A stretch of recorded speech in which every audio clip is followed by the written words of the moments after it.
فقلنا يا آدم إن هذا عدو لك ولزوجك فلا يخرجنكما من الجنة فتشقى। আল্লাহ পাক রব্বুল আলামিন হযরত আদম আলাইহিস সালাতু ওয়াস সালামকে সতর্ক করে দিলেন।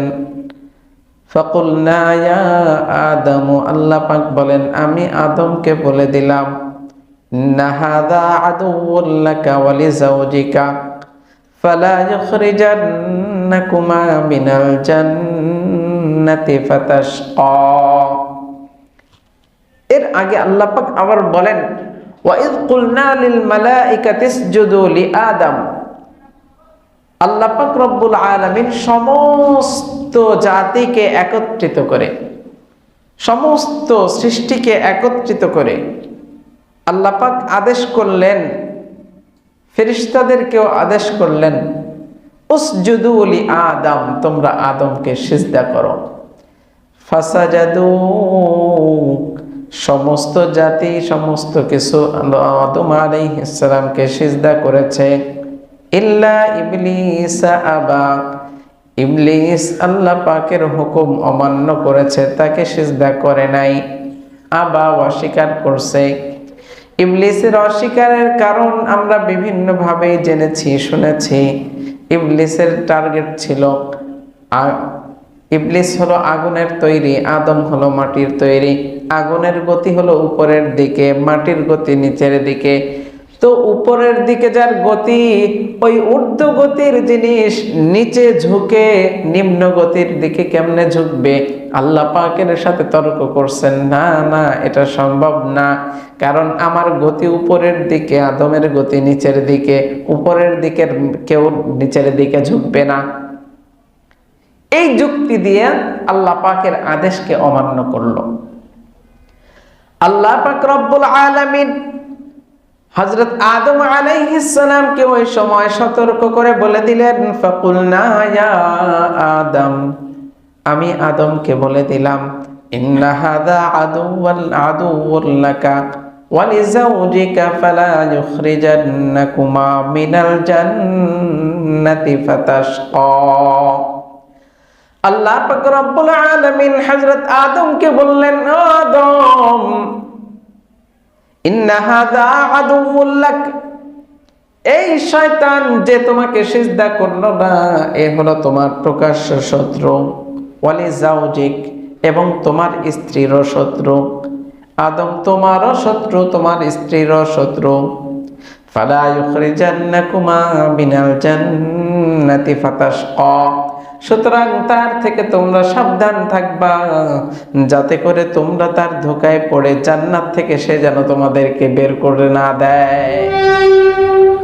وقال الله تبارك وتعالى وإذ قلنا للملائكة اسجدوا لآدم فسجدوا إلا إبليس أبى فقلنا يا آدم إن هذا عدو لك ولزوجك فلا يخرجنكما من الجنة فتشقى إن لك ألا تجوع فيها ولا تعرى وأنك لا تظمأ فيها ولا تضحى فوسوس إليه الشيطان قال يا آدم هل أدلك على شجرة الخلد وملك لا يبلى فأكلا منها فبدت لهما سوآتهما وطفقا يخصفان عليهما من ورق الجنة وعصى آدم ربه فغوى صدق الله مولانا العظيم وصدق رسوله النبي الكريم ونحن على ذلك لمن الشاهدين والشاكرين والحمد لله رب العالمين الحمد لله মুসাল্লিয়ান কিরাম, আমরা সর্বপ্রথম সেই মহান রব্বুল আলামিনের দরবারে শুকরিয়া আদায় করছি, যে মহান রব্বুল আলামিন আমাদেরকে সুস্থতার সাথে আল্লাহ পাকের হুকুম এশার নামাজ আদায়ের জন্য মসজিদে আসার এবং এর পরবর্তী সময় কালামে পাকের কয়েকটি আয়াত নিয়ে আলোচনা করার এবং শোনার জন্য সুযোগ করে দিয়েছেন। এই জন্য রবের দরবারে শুকরিয়া আদায় করি, বলি আলহামদুলিল্লাহ।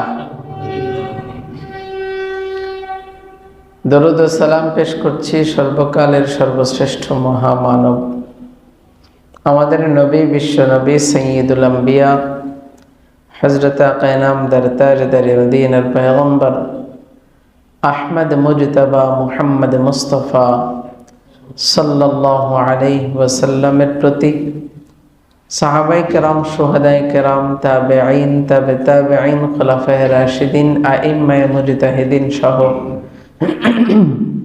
পৃথিবীর শুরু থেকে নিয়ে আজ পর্যন্ত যারা যেখানে যে অবস্থায় দ্বীনের জন্য ভূমিকা পালন করেছেন এবং ঈমানের হালতে যাদের মৃত্যু হয়েছে, আমরা আল্লাহ পাকের দরবারে তাদের জন্য জান্নাতের সুউচ্চ মাকাম কামনা করছি। সকলে বলি আল্লাহুম্মা আমিন। মুহতারাম হাজিরিন, আমরা সূরা তাহার তাফসীর শুনছিলাম। গত সপ্তাহের আলোচনায় আমাদের আলোচ্য বিষয় ছিল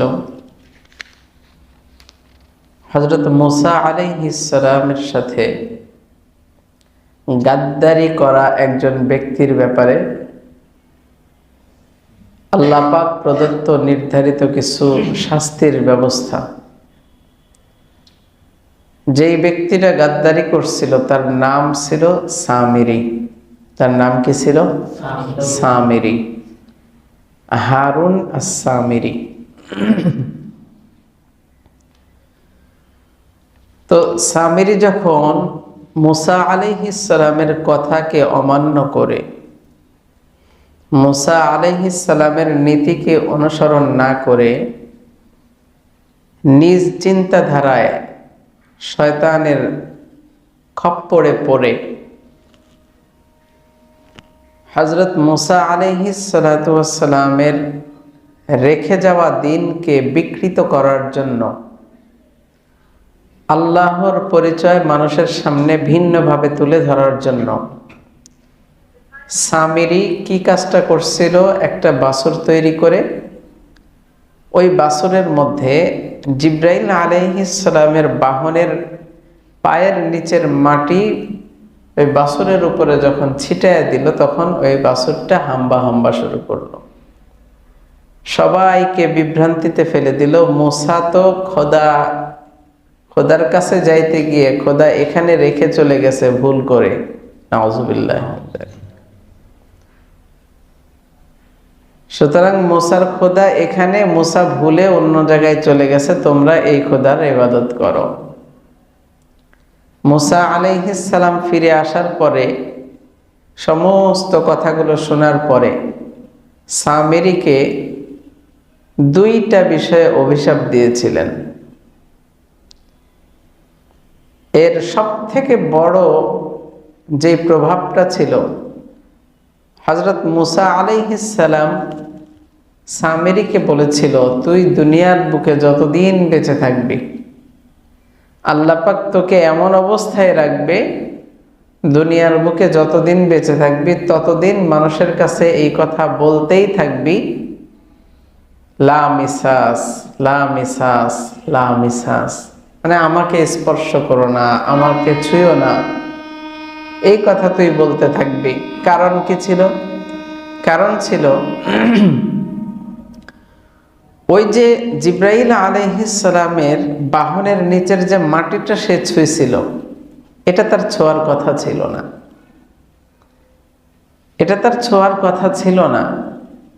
যেহেতু ওইটা ছুঁয়েছে, এই ছোঁয়ার কারণে সে একটা অন্যায় করছে, আর এই অন্যায়ের প্রতিবাদে আল্লাহ পাক তাকে এমন একটা শাস্তির ব্যবস্থা করছে, দুনিয়ার বুকে যতদিন বেঁচে থাকবে ততদিন তাকে মানুষের সামনে বলতে হবে লা মিসাস, লা মিসাস, আমাকে ছুঁয়ো না, আমাকে স্পর্শ করো না। এবং যতদিন দুনিয়াতে বেঁচে ছিল এই কথা বলতে বলতেই বেঁচে ছিল। এরপরে আল্লাহ পাক রব্বুল আলামিন এই আলোচনাগুলোর পরে আল্লাহ পাক বলেন, যারা অন্যায় কাজ করে, আমার বিরুদ্ধাচরণ করে, আমার কথাকে অমান্য করে, আমার দেখানো রাস্তাকে অস্বীকার করে, তাদের শাস্তি এই ধরনেরই হয়ে থাকে। কি ধরনের? মানে তাদের শাস্তি হবে হয়তো দুনিয়াতেই তাদেরকে শাস্তির আওতায় নিয়ে নেবে, আর নয়তো আখিরাতে এমন শাস্তির ব্যবস্থা করবে যেই শাস্তিটা দুনিয়ার কোনো মানুষ কল্পনাও করতে পারে না। দুনিয়ার কোনো মানুষ কল্পনাও করতে পারে না। আল্লাহ পাক বলেন, খালিদিনা ফীহি ওয়া সাআ লাহুম ইয়াউমাল কিয়ামাতি হিমলা। তারা সেখানে চিরকাল থাকবে, আর তাদের এই অবস্থানটা কতটা নিকৃষ্ট হবে এটা কেউ কল্পনাও করতে পারে না। এর বিপরীতে আল্লাহ পাক বলেন, ওয়া মান ইয়ামাল মিনাস সালিহাতি ওয়া হুয়া মুমিন। যারা ঈমান অবস্থায় সৎ আমল করে, নেক আমল করে, ফালা ইয়াখাফু যুলমান ওয়ালা হাবমান, তাদের প্রতি তাদের কোনো ভয় নাই, তাদের কোনো পেরেশানি নাই, তাদের কোনো চিন্তাও নেই। وكذلك أنزلناه قرآنا عربيا وصرفنا فيه من الوعيد لعلهم يتقون أو يحدث لهم ذكرا। আল্লাহ পাক বলেন, আমি যারা আমার সমস্ত বিষয়কে অমান্য করে, আমি তাদের কাছে আরবিতে, আমি তাদের কাছে আরবি ভাষায়, যেহেতু তারা আরবি ছিল, তারা আরবি বুঝতো, এই জন্য আরবি ভাষায় আমি তাদের সামনে আমার নীতিমালা দিয়ে দিলাম। এই নীতিমালা যারা অনুসরণ করবে তারা দুনিয়ার মধ্যে উৎকৃষ্ট হবে, আখিরাতে তাদের জন্য উৎকৃষ্ট ব্যবস্থা থাকবে। আর যারা আমার এই নীতিমালার অনুসরণ করবে না, সুতরাং বরং কোরআনের যারা অনুসরণ করবে না, তারা দুনিয়াতেও কৃতকার্য হবে না, আখিরাতেও কৃতকার্য হবে না। এই পর্যন্ত সামিরের আলোচনা শেষ করে আল্লাহ পাক রব্বুল আলামিন হযরত আদম আলাইহিস সালাতু ওয়াস সালামকে নিয়ে কয়েকটি কথা বলছেন। আল্লাহ পাক বলেন, ওয়ালাকাদ আহিদনা ইলা আদম মিন ক্বাবলু ফানাসিয়া ওয়া লাম নাজিদ লাহু আযমা। আল্লাহ পাক রব্বুল আলামিন বলেন, আমি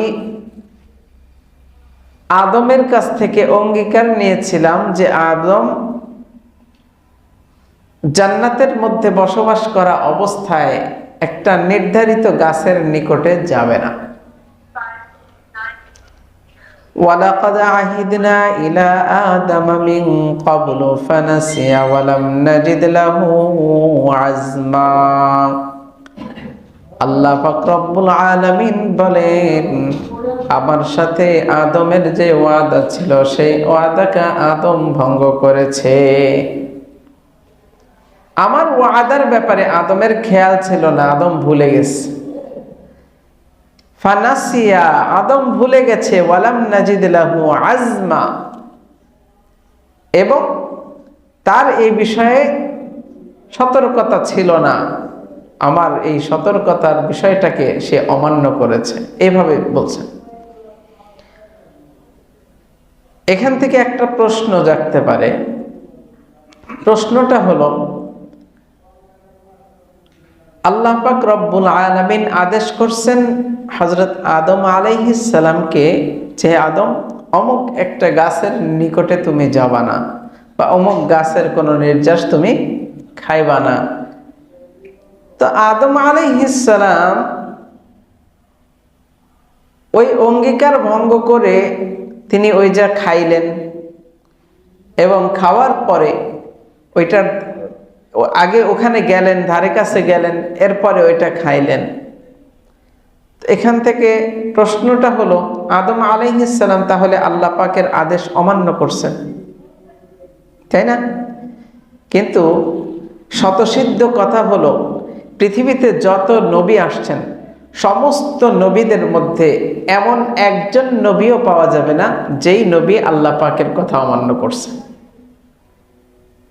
পাওয়া যাবে? এমন একজন নবীও পাবেন না যিনি আল্লাহ পাকের কথা অমান্য করছেন। কিন্তু এখানে আল্লাহ পাক বলছেন আদম আমার কথা শুনে নাই, ভুলে গেছে, ওখানে গেছে খাও। কারণ হলো ফানাসিয়া শব্দের অর্থ হলো আল্লাহ পাক রব্বুল আলামিন তাকে বিভিন্নভাবে এটা ভুলাইয়া দিছেন, ভুলাইয়া দিছেন। ওয়ালাম নাজিদ লাহু আজমা,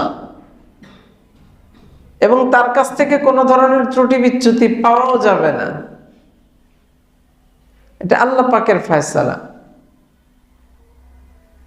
ফাকুলনা ইয়া আদামু ইন্না হাযা আদুউল লাকা ওয়া লিজাওজিকা ফালা ইখরিজান্নাকুমা মিনাল জান্নাতি ফাতাশকা।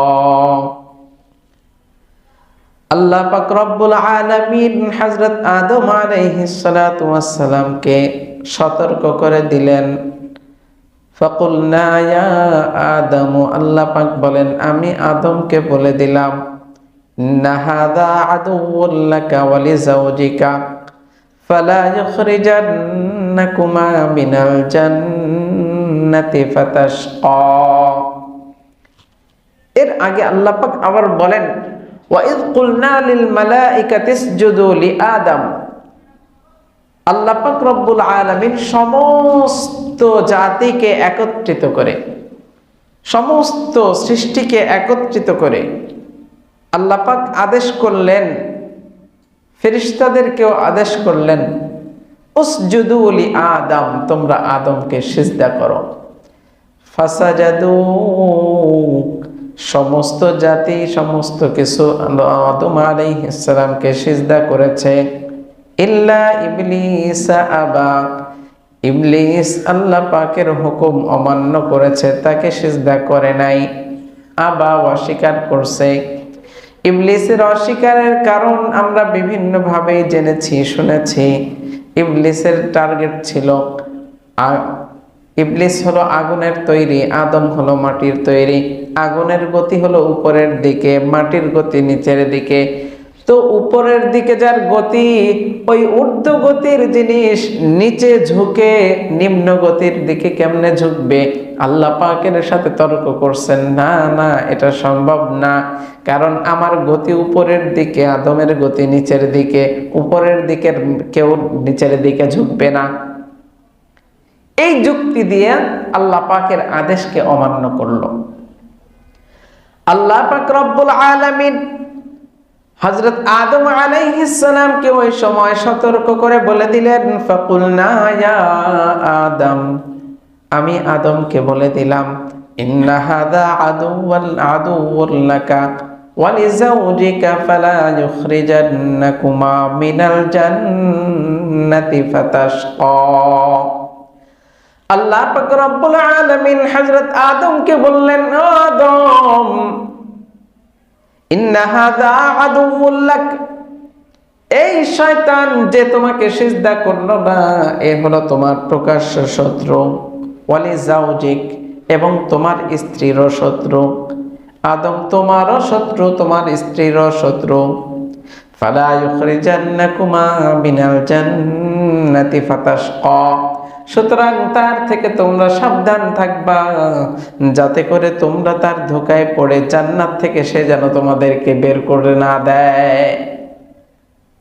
আল্লাহ পাক সতর্ক করে দিচ্ছেন, ও আদম, তোমাকে সিজদা করার কথা বলছি, তোমাকে সিজদা করলো না, সুতরাং সে তোমার প্রকাশ্য শত্রু। আর এই শত্রু থেকে বেঁচে থাকবা। শত্রু থেকে যদি বাঁচতে না পারো, তাহলে এই শত্রু তোমাকে জান্নাত থেকে বিতাড়িত করবে, জান্নাত থেকে বের করে দিবে। এই শত্রুর পিছনে শত্রুর মোকাবেলা করতে হবে। আর যদি এই শত্রুর মোকাবেলা তুমি করতে না পারো, ফাতাশকা, তাহলে তুমি বড় বিপদের মধ্যে পড়বা। কিসের মধ্যে পড়বা? বড় বিপদের মধ্যে। ফাতাশকা, বড় ধরনের বিপদের মধ্যে পড়বা। এই বড় ধরনের বিপদ বলতে কোন বিপদের কথা বলা হয়েছে? মুফাসসিরিনে কেরাম দুইটা ব্যাখ্যা করেছেন। একটা ব্যাখ্যা হলো আল্লাহ পাক রব্বুল আলামিন এই ফাতাশকা দ্বারা বুঝিয়েছেন যে দুনিয়ার জীবনে তার দৈহিক গঠন, তার মানসিক চলন, তারপরে সার্বিক বিবেচনায় দুনিয়ার সমস্ত বালা মুসিবত গুলো তাকে আঁকড়ায় ধরবে। এটা হলো একটা ব্যাখ্যা, এটা হলো ক্ষতির দিক। ক্ষতির আরেকটা কারণ হলো, আরেকটা দিক হলো দুনিয়ার বুকে যেভাবেই চলাচল করুক না কেন, আখিরাতে গিয়ে ধরা খেয়ে যাবে। আখিরাতে গিয়ে ধরা খেয়ে যাবে। এই ফাতাশকার অর্থ এই দুইটা।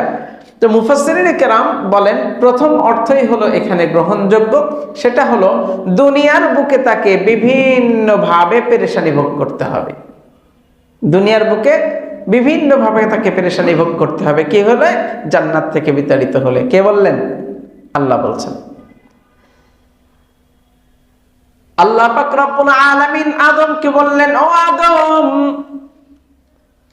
শয়তান তোমার এবং তোমার স্ত্রীর জন্য প্রকাশ্য শত্রু। যদি তুমি ওই শয়তানের ধোঁকায় পড়ে যাও, শয়তান কিন্তু তোমাকে জান্নাত থেকে বিতাড়িত করে দুনিয়ার বুকে পাঠায় দিবে, জান্নাত থেকে বাইর করে দিবে। আর যদি তার ধোঁকায় পড়ে জান্নাত থেকে বের হয়ে যাও, তাহলে বিভিন্ন ধরনের মুসিবত তোমাকে ঘেরাও করে ফেলবে।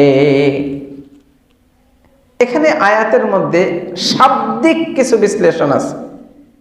যেমন আল্লাহ পাক শুরুতে বললেন, ও আদম, তোমার জন্য এবং তোমার স্ত্রীর জন্য, উভয়ের জন্য শত্রু হলো শয়তান। এখানে আলাদা আলাদা ভাবে বর্ণনা করছেন। আদুউল্লাহ, তোমার শত্রু, ওয়ালি জাওজিক, এবং তোমার স্ত্রীরও শত্রু। কিন্তু ফাতাশকা শব্দ দ্বারা আল্লাহ পাক রব্বুল আলামিন ফাতাশকায়া শব্দ ব্যবহার করেন নাই, একবচন শব্দ ব্যবহার করছেন, ফাতাশকা। তার মানে এখান থেকে বোঝা যায় দুনিয়ার যত কষ্ট সহ্য করার ব্যাপার স্যাপার আছে, পারিবারিক অবস্থান, তারপরে রাষ্ট্রীয় অবস্থান, তারপরে সামাজিক অবস্থান, সব কিছুর দায়ভার একমাত্র পুরুষের উপরে। চিন্তা করছেন? মহিলাদের উপরে রাষ্ট্র পরিচালনার দায়ভার নাই, মহিলাদের উপরে সংসার পরিচালনার দায়ভার নাই, মহিলাদের উপরে ঘর পরিচালনার দায়ভার নাই, ভরণ পোষণের দায়ভার মহিলাদের উপরে নাই। যিনি স্বামী, তার দায়িত্ব স্ত্রীকে ভরণ পোষণ দেওয়া। স্বামীর প্রতি, স্ত্রীর প্রতি স্বামীর 4টা হক। কয়টা? এই 4টা হক পালন করতেই হবে। স্বামীর 4টা জিনিস আদায় করতেই হবে স্ত্রীর ক্ষেত্রে। 1 নাম্বার, তার খাদ্যের ব্যবস্থা করতে হবে। 2 নাম্বার, তার পানির ব্যবস্থা করতে হবে। 3 নাম্বার, তার পোশাক পরিচ্ছদের ব্যবস্থা করতে হবে। 4 নাম্বার, তার বাসস্থানের ব্যবস্থা করতে হবে। কয়টা হক? 4টা। এই 4টা হক হলো বাধ্যতামূলক, করতেই হবে স্বামীর জন্য। এর উপরে যে যত কিছু করেন এগুলা হলো বর্ধিত কাজ, কিন্তু আল্লাহ পাকের প্রদত্ত হুকুম হলো এই 4টা বিষয়ে। এই 4টা বিষয় ভালো করে মাথায় রাখবেন। স্ত্রীর খাবারের, ভরণ পোষণের দায়িত্ব কার? খাবারের দায়িত্ব কার? স্বামীর। স্ত্রীর পানির ব্যবস্থা, সুস্বাস্থ্যের পানির ব্যবস্থা করার দায়িত্ব কার? স্ত্রীর পোশাক পরিচ্ছদের ব্যবস্থা কার? স্ত্রীর বাসস্থানের ব্যবস্থা করার দায়িত্ব কার? স্বামীর। কোন স্ত্রীর দায়িত্ব নাই স্বামীর জন্য বাসস্থানের ব্যবস্থা করা, কোন স্ত্রীর দায়িত্ব নাই স্বামীর জন্য খাবারের ব্যবস্থা করা, কোন স্ত্রীর দায়িত্ব নাই যে স্বামীর জন্য ভালো পানির ব্যবস্থা করা, কোন স্ত্রীর দায়িত্বের মধ্যে নাই যে স্বামীর জন্য সুন্দর পোশাক পরিচ্ছদ ব্যবস্থা করা। এটা আল্লাহ পাকের পক্ষ থেকে সরাসরি হুকুম। কারণ ফাতাশকা শব্দ দ্বারা শুধু একজনকে বোঝানো হয়েছে, আর ওই একজন হলো পুরুষ। ফাতাশ কয়া যদি ব্যবহার করা হইতো তাহলে আল্লাহ পাক রব্বুল আলামিন উভয়কে ইন্ডিকেট করতেন, আদম এবং হাওয়া আলাইহিস সালাতু ওয়াস সালাম এই দুইজনকে ইন্ডিকেট করতেন। কিন্তু ফাতাশ কয়া ব্যবহার না করে আল্লাহ পাক ফাতাশ ক একবচন শব্দ ব্যবহার করে বুঝাইয়া দিয়েছেন যে সারা পৃথিবীর বুকে যত মানুষ পরবর্তীতে আসবে সমস্ত মানুষের দায়ভার হবে পুরুষের উপরে। কার উপরে? নারীদের উপরে কোনো দায়ভার নেই। সুবহানাল্লাহ। এরপরেও নারীরা বলে সমান অধিকার, এরপরেও সমান অধিকার চায়। আল্লাহ পাক তাদের মর্যাদা এত বাড়াইয়া দিছে আর তারা চায় নিচে নামতে। আল্লাহ আমাদেরকে হেফাজত করেন। তো আল্লাহ পাক রব্বুল আলামিন বললেন, ও আদম, তুমি এবং তোমার স্ত্রী উভয়ের শত্রু হলো শয়তান, সুতরাং তুমি তার থেকে সাবধানে থাকবা, নয়তো তোমাকে জান্নাত থেকে বের করে দিবে। আর যদি জান্নাত থেকে বের হয়েই যাও তাহলে কিন্তু অনেক কষ্টের সম্মুখীন হতে হবে। এরপরে আল্লাহ পাক রব্বুল আলামিন বলেন, ইন্না লাকা আল্লা তাজুআ ফিহা ওয়ালা তা'রা। আল্লাহ পাক রব্বুল আলামিন এই সতর্কতার বাণী শোনানোর পরে আল্লাহ পাক আদম আলাইহিস সালামকে বলছেন, ও আদম, তুমি ভালো করে শুনে রাখো, জান্নাতের মধ্যে যতদিন বসবাস করবা তোমার খাবারের কোনো ব্যবস্থার প্রয়োজন নাই, তোমার এখানে বাসস্থানের কোনো ব্যবস্থার প্রয়োজন নাই, তোমার পানীয়ের কোনো ব্যবস্থা নাই, তোমার পোশাক পরিচ্ছদ নিয়ে কোনো টেনশন নাই। যতদিন পর্যন্ত তুমি জান্নাতের মধ্যে বসবাস করবা, ইন্না লাকা আল্লা তাজুআ, তোমার ক্ষুধা লাগবে না, ফিহা ওয়ালা তা'রা, এবং তোমার অন্য কোনো পেরেশানিও করার প্রয়োজন নাই। কারণ আল্লাহ পাক রব্বুল আলামিন জান্নাতীদেরকে জান্নাতি পোশাক দ্বারা আবৃত করে রাখবেন। সুবহানাল্লাহ। তুমি জান্নাতের মধ্যে থাকো তাহলে তোমার কষ্ট করে ক্ষুধা লাগবে না, বিষয়টা এমন না। এখানে তরজমা এমন হয়, আল্লাহ তাজুআ, তোমার ক্ষুধা লাগবে না, তরজমাটা এমন, কিন্তু ব্যাখ্যা এমন না। ব্যাখ্যাটা হলো, জান্নাতের মধ্যে যখনই ক্ষুধার ভাব হবে, মনে চাবে যে আমি এখন এই খাবারটা খাবো, সঙ্গে সঙ্গে হাজির হয়ে যাবে। সুবহানাল্লাহ। তার মানে আমার দুনিয়ার বুকে আমরা যখন আমাদের ক্ষুধা লাগে, এখানে বসে আছি, আমাদের ক্ষুধা লাগলে হয়তো বাসায় যেতে হবে, বাসায় খাইতে হবে, আর নয়তো বাসায় ব্যবস্থা না থাকলে বাইরে গিয়ে খাইতে হবে। একটা ব্যবস্থা করা লাগবে, নিজের তৈরি করে সেই কাজটা করতে হবে। আল্লাহ পাক বলেন, তুমি জান্নাতে থাকো, তোমার জন্য এই টেনশন নাই, তোমার ব্যবস্থা করার দরকার নাই, আমি আল্লাহ তোমার সামনে হাজির করে দিব। সুবহানাল্লাহ। আদম আলাইহিস সালামকে বুঝাচ্ছেন আল্লাহ পাক যে তুমি জান্নাতে থাকলে এই সুযোগ পাবা, তোমার কষ্টের কোনো দরকার নাই, তোমার পেরেশানির কোনো দরকার নাই। ওয়া আন্নাকা লা তাযমাউ ফিহা ওয়া লা তাদহা, তুমি এই জান্নাতের মধ্যে বসবাস করো তাহলে তোমার তৃষ্ণার কোনো ভাব হবে না এবং রোদের তপ্ততা তোমাকে অনুভব করতে হবে না। রোদের তাপ তোমার লাগবে না, রোদের তাপ অনুভব করতে পারবা না, তোমার তৃষ্ণাও আসবে না। সুতরাং এখন চিন্তা ভাবনা করে দেখো শয়তানের অনুসরণ করবা কিনা। আল্লাহ পাক এভাবে বোঝাচ্ছেন একের পর এক ধারাবাহিকভাবে। আল্লাহ পাক রব্বুল আলামিন হযরত আদম আলাইহিস সালাতু ওয়াস সালামকে এই কথাগুলো বোঝানোর পর শয়তানের শয়তানি কাজ শুরু হয়ে গেছে। ফাওয়াসওয়াসা ইলাইহিশ শাইতান, শয়তান আদম আলাইহিস সালাতু ওয়াস সালামকে ধোঁকা দেওয়ার প্রস্তুতি নিচ্ছে। ফাওয়াসওয়াসা ইলাইহিশ শাইতান, আদম আলাইহিস সালাতু ওয়াস সালামকে ধোঁকার ব্যবস্থা করলো। ক্বালা ইয়া আদম, ও আদম, শয়তান ডাক দিয়ে বলে, ও আদম, হাল আদুল্লুকা আলা শাজারাতিল খুলদি ওয়া মুলকিন লা ইয়াবলা। ও আদম, তুমি যে জান্নাতের মধ্যে আছো, এই জান্নাতের মধ্যে এত নাজ নিয়ামতের মধ্যে আছো, এত সুযোগ সুবিধার মধ্যে আছো, তোমার কোনো চিন্তা নাই, তোমার কোনো পেরেশানি নাই, তোমার কোনো খাবারের ব্যবস্থা করতে হয় না, তোমার স্ত্রীরা নিয়ে তোমার কোনো ব্যবস্থার প্রয়োজন হয় না, পেরেশানির কোনো ব্যবস্থা করার প্রয়োজন হয় না। আল্লাহ পাক রব্বুল আলামিন তোমাকে এই জান্নাতের মধ্যে রাখবেন, সারা জীবন রাখবেন, এমন একটা কাজ তোমাকে দেখায় দিব নাকি? আদম আলাইহিস সালাতু ওয়াস সালামকে ধোঁকা দিচ্ছে, তুমি যদি এই গাছের ফলটা খাও তাহলে এই জান্নাত তোমার জন্য এখান থেকে কখনো যাইতে হবে না।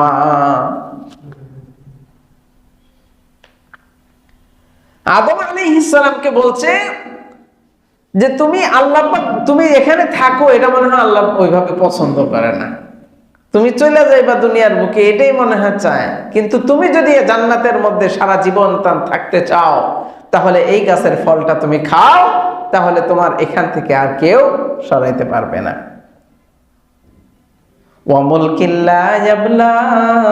আর যদি এই গাছের ফলটা খাও তাহলে তোমাকে এমন রাজত্ব দেওয়া হবে যে এই রাজত্ব কেউ ধ্বংস করতে পারবে না।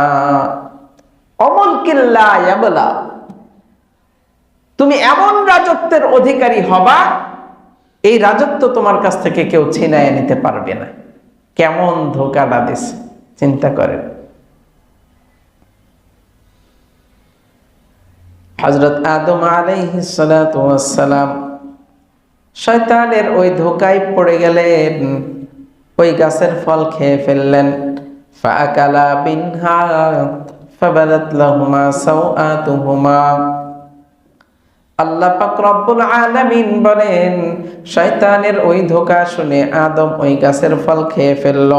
ফাবাদাত লাহুমা সাওআতুহুমা, সঙ্গে সঙ্গে যখনই ওই জান্নাতের ওই গাছের, যেই গাছের কাছে আল্লাহ পাক যাইতে নিষেধ করছিলেন, ওই গাছের কাছে যখন চলে গেল, আল্লাহ পাক রব্বুল আলামিনের কথা অমান্য করে যখন ফলটা খেয়ে ফেললো, সঙ্গে সঙ্গে শরীরের মধ্যে জান্নাতি যে পোশাকগুলো আছে সমস্ত পোশাকগুলো খুলে পড়ে গেছে।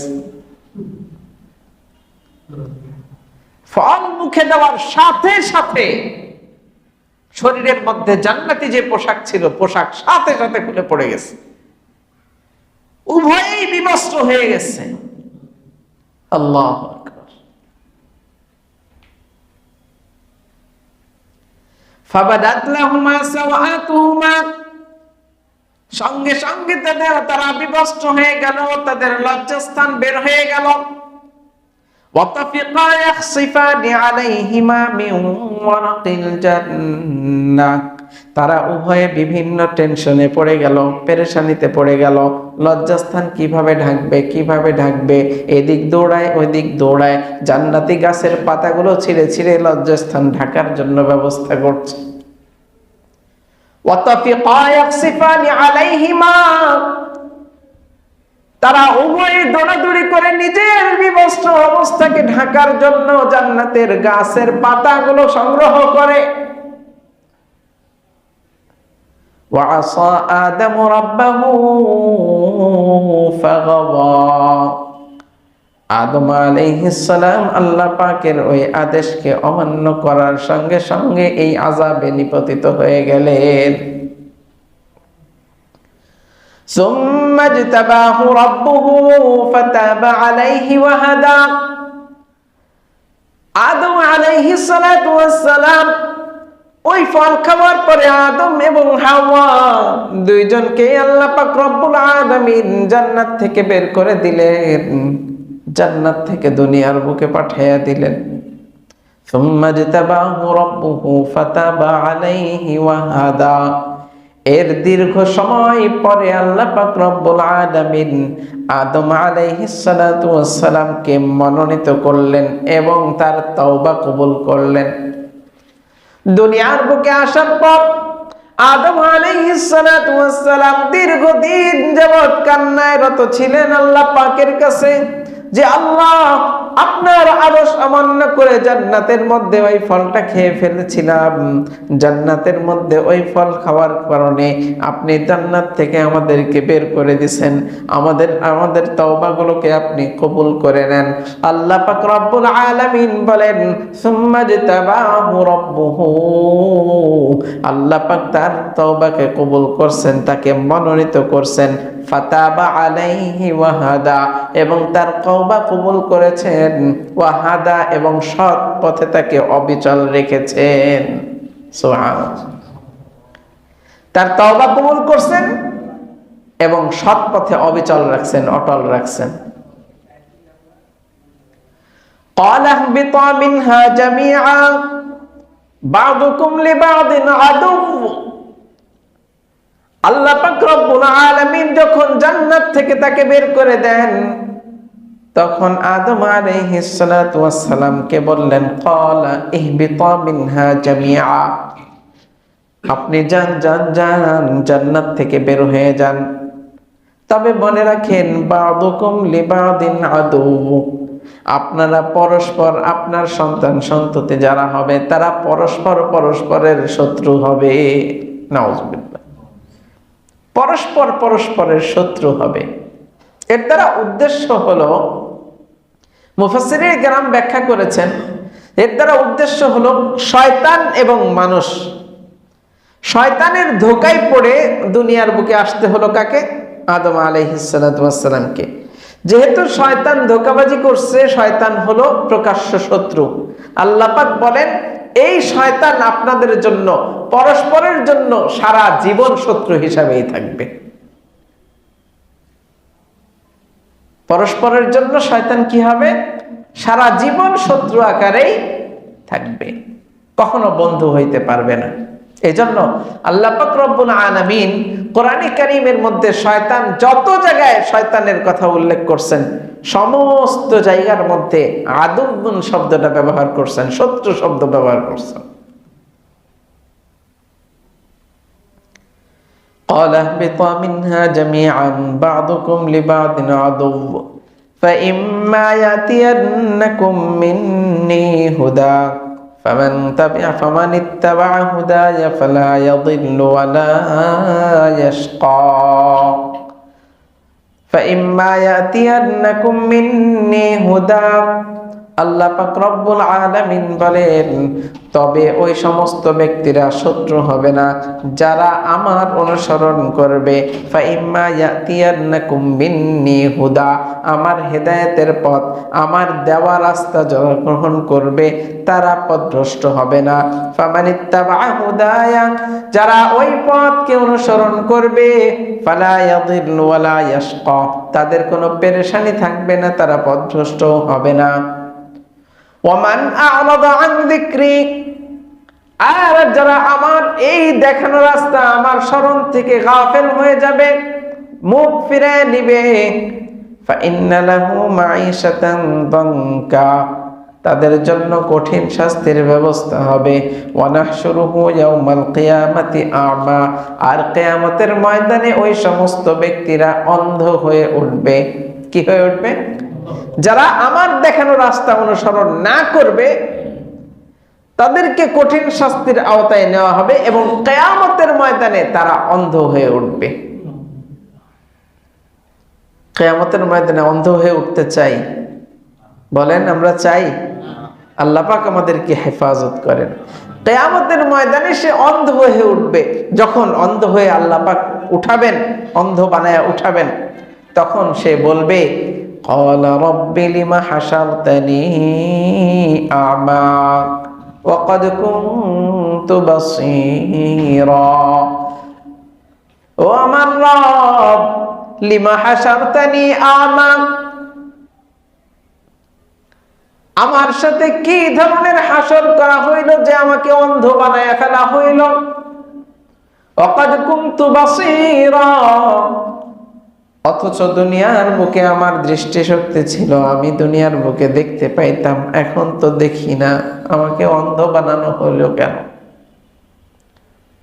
ক্বালা কাযালিকা আতাতকা আয়াতুনা ফানাসিতাহা ওয়া কাযালিকাল ইয়াউমা তুনসা।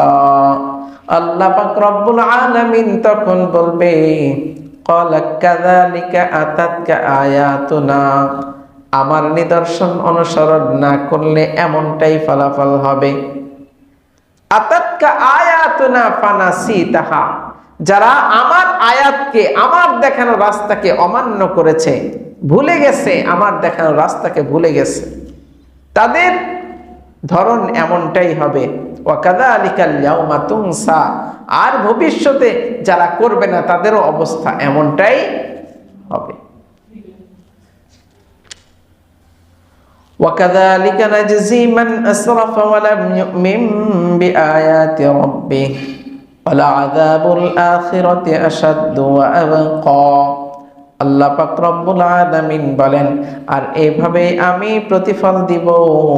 ওয়া কাযালিকা নাজজি মান আসরাফা, আমি এইভাবেই তাদেরকে প্রতিফল দিব। ওয়া লাম ইউমিন বিআয়াতি রাব্বিহ মান আসরাফা, আমি এভাবেই তাদেরকে প্রতিদান দিব যারা আমার এই প্রতিকার সীমিতকরণ করছে, মানে আমি যে রাস্তাগুলো দেখাইছি এই রাস্তাগুলোকে তারা সীমিত বানায়া নিজের মতো করে রাস্তা বানায়া নিচ্ছে, তাদের সাথে আমি এই ধরনের আচরণই করব। ওয়ালাম ইউমিন বিআয়াতি রাব্বি, আর যারা ঈমান আনবে তাদের হিসাব হবে ভিন্ন। ঈমান আনবে না তাদের হিসাব এমন, আর যারা ঈমান আনবে তাদের হিসাব ভিন্ন। ওয়ালা আযাবুল আখিরাতি আশাদ্দু ওয়া আবকা, আর যারা আমার এই দেখানো আয়াতগুলোকে, আমার নিদর্শন, আমার কোরআনকে যারা বিশ্বাস করবে না, আমার কোরআনকে যারা মানবে না, তাদের অবস্থা তো এমনই হবে। ওয়ালা আযাবুল আখিরাতি, আর আখিরাতে তাদের জন্য শাস্তির ব্যবস্থা হবে আশাদ্দু ওয়া আবকা, তাদের শাস্তিটা কেমন হবে? কঠিন আকারে হবে এবং অবশিষ্ট থাকবে, বন্ধ হবে না। আশাদ্দু ওয়া আবকা, শাস্তি হইতেই থাকবে, শাস্তি আর বন্ধ হবে না। তো এমন শাস্তি থেকে আমরা বাঁচতে চাই তো ইনশাআল্লাহ। আল্লাহ পাক আমাদেরকে আল্লাহ পাকের কঠিন আযাব থেকে বাঁচার এবং আল্লাহ পাকের দেখানো রাস্তা মতো চলার মতো তৌফিক আমাদেরকে দান করেন। ওয়া আখিরু দাওয়ানা আনিল হামদুলিল্লাহি রাব্বিল আলামিন।